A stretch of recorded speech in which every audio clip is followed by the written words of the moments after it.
fietsers die hun hand niet uitsteken als ze afslaan.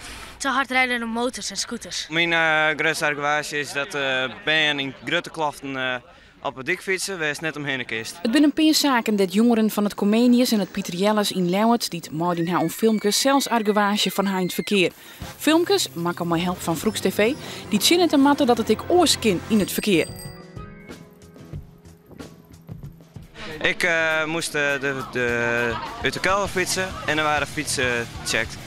Ja, maar is dat ik belangrijk dat de fiets goed is? Ja, ik ben één keer op het dik met een rem die brutsen had. En dan kan ik een politie aanrijden, dus ik moest met mijn voet een remje. Ik kon nog correct op dit remje, maar de politie ziet alleen maar niet, want ze zei van... Twee complimenten thuis, zei het verkeersofficier Koos P.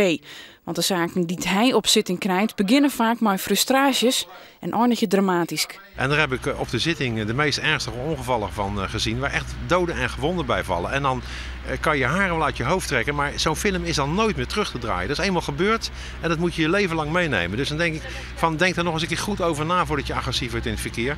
Je hebt er altijd last van, er komt altijd narigheid van. Fijn dat ik er nog even langs mag.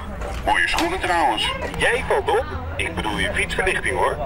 Sassou dan een compliment u deelt voor een kinderen, maar de complimenteur. Ja, nou dat catch, ik vind het wel even aardig voor deze actie. Maar ik vind niet dat iedereen met zo'n apparaat op de fiets moet gaan rijden, want het leidt maar weer af. Het is gewoon een serieuze bezigheid in het verkeer bewegen. En je moet je eigenlijk je ogen en je oren gewoon heb je nodig om op te letten op andere zaken. Dus ik vind ook niet dat er getelefoneerd moet worden in het verkeer. Dat leidt allemaal af. Het is een serieuze zaak en daar moet je serieus mee bezig zijn. Het is ook een soort actieding. Het is net de bedoeling dat iedereen er altijd mee rondfietst. Dat er verplicht wordt een complimenteur op de fiets naast de fietsbel. Het is een actiemiddel.